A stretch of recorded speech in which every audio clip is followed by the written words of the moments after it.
100% Chelsea. Fulham 1 at Chelsea 2 in the Waitrose derby, the Duck à l'Orange derby, the macadamia nut, basically anything posh, the caviar derby, whatever you want to call it. But the derby della Southwest, as Jordan just politely told me. But look, I think today we got the result. I think that's what matters. 3 points are on the board, and in this part of the season now, with the run-in of less than 10 games, you just need to be getting 3 points as many times as you can. Obviously, as well as that, considering we've got Man United away and we've got Liverpool away, it is going to be tough. But looking back at today, we started really well, moving the ball very well, and I think if you look at the 11 that came into the side, if you watch the predicted lineup show and you watch the lineup announcement, you will have seen that we were maybe not and we're going to die because there's a coach.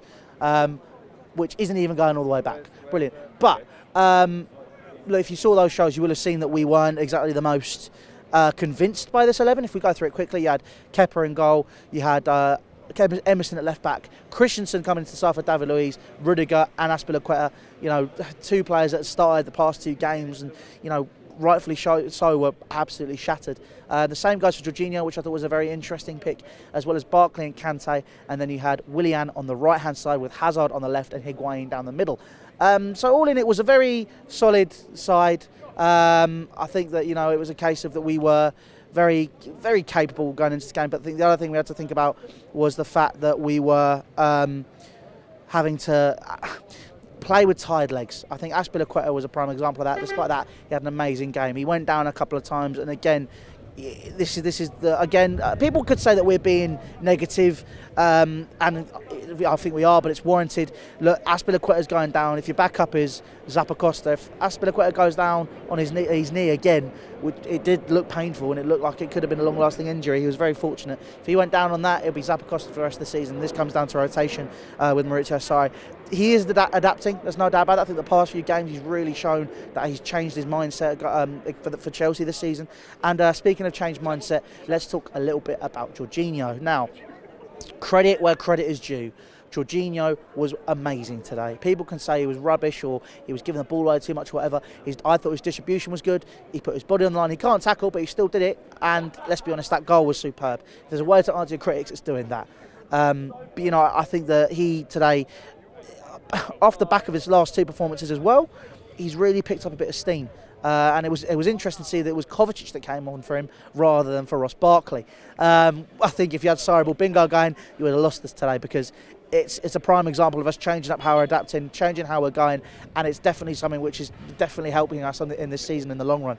I think that Kante, again, proving critics wrong, again, talking about players that are playing him out of position. The guy's a box midfielder, covered every blade of grass. His distribution was superb. His movement was superb. The way that he created attacks and won the ball high at the pitch to aid in attacks in the first half was superb. The guy has found that position, and it's all starting to come together. And I'm saying this as someone who's been a very big critic of this style of football over the past 6 months. I think Loftus-Cheek, when he came on, definitely added a bit more impetus in comparison to Ross Barkley when he was in that position. I think Ross Barkley was lacklustre, but I think with Ross Barkley, I think it's unfair to criticise him as heavily as many people are. He is a £15 million signing. 8 really, because 8 million of that went to, 8 and 7 of that went to his agent. So it's kind of a case, if you look at this guy, he's there to add to the English quota.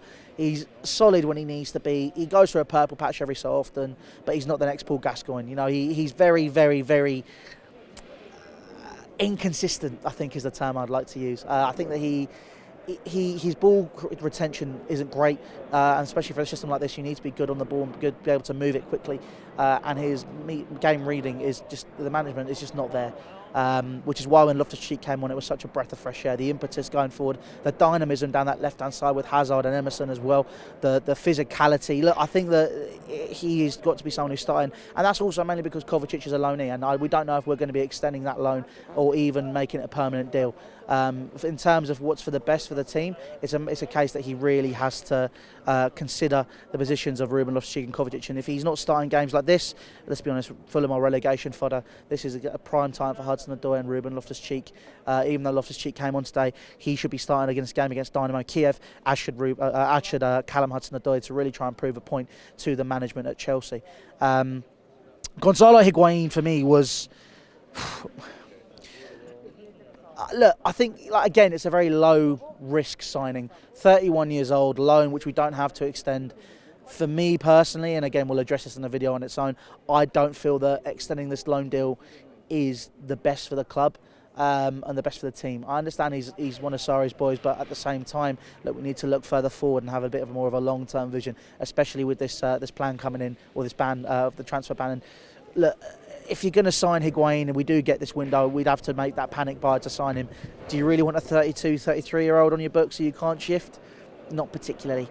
He's going to be on massive wages as well. I think that looking at long term, if we do get the window, like I keep saying, make the investments. Look at these Mauro Icardi's. I know it's going to be tough to go for him, but Chelsea have been linked with him.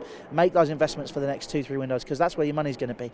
And then just bring those big players in so they can really try and improve the system. And obviously we've got to back the manager in this, and it's good to see that has happened with Sarri this season. I mean, it's a breath of fresh air. Again, a lot of people are saying Sarri out, and that's fair enough. For me, I just feel there's no one else better out there.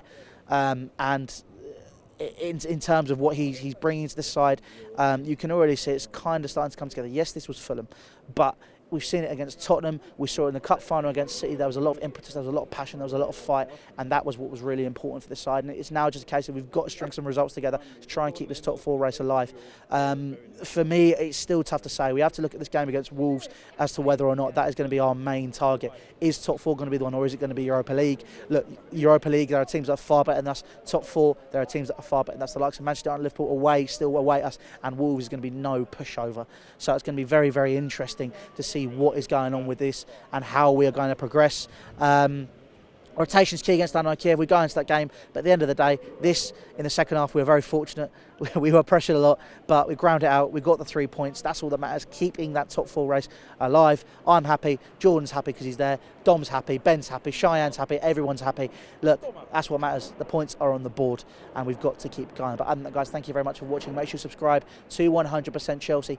All social media links are down in the description for Facebook, Snapchat, Twitter, and Instagram, as well as my personal socials and the deal for NetBet ahead of the Dynamo Kiev game. Make sure you check that out, all down in the description. But guys, listen, make sure you subscribe to 100% Chelsea, hit the notification bell, and we'll see you very, very soon. Take care.